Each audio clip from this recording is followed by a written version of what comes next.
নাইফটা নিয়ে নাও, এদিকে তাকাও।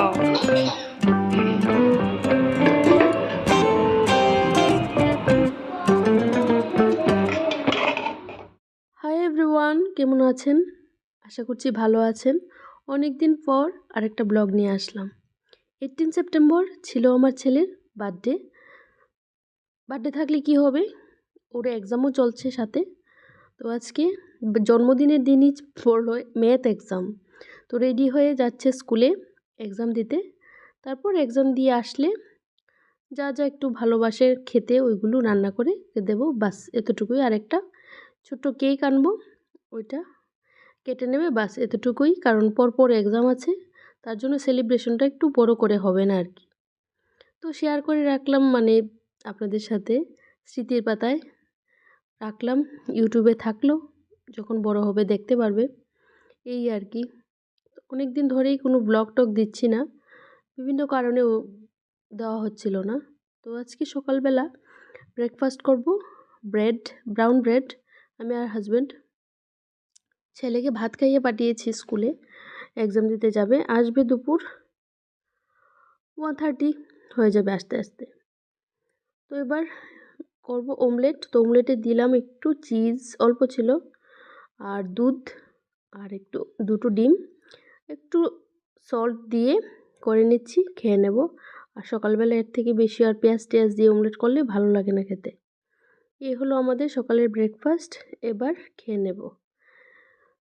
তো আর ঘর দরজার অবস্থা, সকালবেলা ছেলের পরীক্ষা থাকলে যা হয়, অন্য কাজে আর মন থাকে না। আগে ছেলেকে রেডি করে স্কুলে পাঠিয়েছি, এবার ঘরটা গুছাবো, তারপর রান্নাবাড়া করব। তো বাজার নিয়ে আসলো, তো নুন মেখে মাছ রাখলাম, আর কুকারে মাটন এনেছে, ওইটাকে সিটি দিয়ে রাখলাম। আর ওদিকে মসুর ডাল হচ্ছে সেদ্ধ, বাস। তো আজকে রান্নাবাড়া বেশি একটা করব না বলতে, ওর পিসি আসবে, পিসির মেয়েকে নিয়ে প্রত্যেক বছর ওর পিসি আসে, তো এই বছরও আসবে। ওর পিসতুতো বোনেরও এক্সাম চলছে, ওর মেয়েরও এক্সাম চলছে, তো এসে আবার চলে যাবে, দুপুরটা একটু সময় থাকবে। তো এদিকে রান্নাবাড়াও আমার হয়ে গেছে, মাটন কমপ্লিট রান্না করা, মাছও হয়ে গেছে, আর পায়েস বসিয়ে দিয়েছি, পায়েসটাও হচ্ছে। জন্মদিন যেহেতু একটু পায়েস তো লাগে। আর এই যে মাছটা হলো, আর কাউকে তো কিছু বলবো না, নিজেদের মধ্যেই করব। আর এই হলো একটু চাটনি, যেটা একটু ঝাল ঝাল খেতে ইচ্ছা হচ্ছে। আগের দিন বিশ্বকর্মা পুজো ছিল, নিরামিষ খাওয়া হয়েছে, তো তাই আজকে একটু চাটনি করলাম ঝাল করে। আর এদিকে পায়েসটাও হয়ে গেল, খেজুরের গুড় দিয়ে পায়েসটা করেছি। গুড় দিয়ে পায়েস করলে খেতে খুব ভালো লাগে। তো সব কিছুই ঠিকঠাক দিলাম, আর কিশমিশও একটু বেশি করে দিয়েছি। সন্ধ্যার সময় ওর বাবা ওকে নিয়ে গিয়েছে মন্দিরে, প্রত্যেক বছর মন্দিরে নিয়ে যাওয়া হয়। আর এদিকে হাত জোর করে ভাই বোন দুজন দাঁড়িয়ে আছে, তো গেল এর সাথে, আমি যাইনি, একটু ঘরে কাজ ছিল, তার জন্য আর আমার যাওয়া হয়নি। তো ঠাম্মা আসতে পারেনি এই বছর, ওর দাদু দিদা ওরা এসেছে, পিসি এসেছে, এই কয়েকজন মিলে বার্থডেটা সেলিব্রেট করব ছোটো মুখ করে আর কি। এক্সাম যেহেতু চলছে, কিছু করার নেই।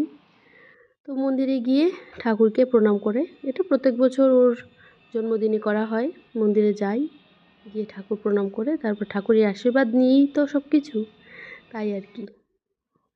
তো কমপ্লিট, এবার চলে যাচ্ছে বাড়ি।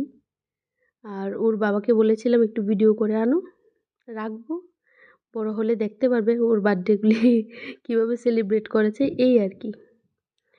আর পিসি আসার সময় ছোটো একটা কেক আনলো, এই কেকটা কাটা হবে, এই হলো কেক। আর বেশি একটা বড় কেক আনা হয়নি, কারণ লোকজন নেই, বড় কেক দিয়ে কী আর হবে। তো এই বছর ওর 11 ইয়ার কমপ্লিট হয়েছে, 11 বছরের হয়ে গেল, তো এই আর কি।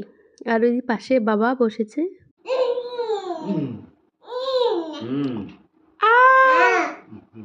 শান্ত,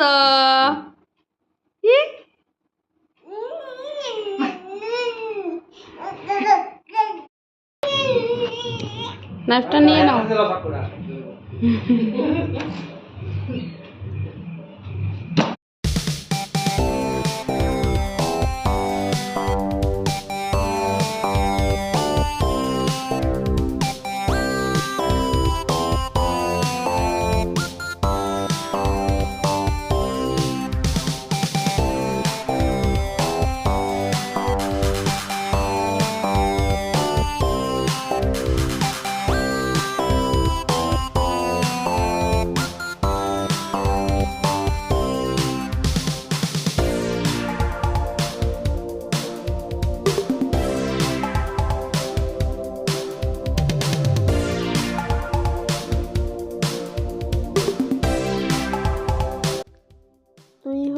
আজকের আমাদের ছোট্ট করে বার্থডে সেলিব্রেশন আমার ছেলের। তো কেক টেক কেটে সবাইকে কেক খাওয়ালো। আর কেমন লাগলো, বেশি একটা বড় হয়নি ব্লগটা, কারণ ছেলের যেহেতু এক্সাম চলছে আমি না খুব বেশি সময় দিতে পারছি না। তো ভিডিওটাও একটু হালকা হালকা করেছি, প্রচণ্ড গরম ছিল, বেশি একটা ভিডিও লেংদি হয়নি। কিছুই করার নেই, থাক, ছোট্ট হয়ে মেমোরি হয়ে থাকবে, এই আর কি।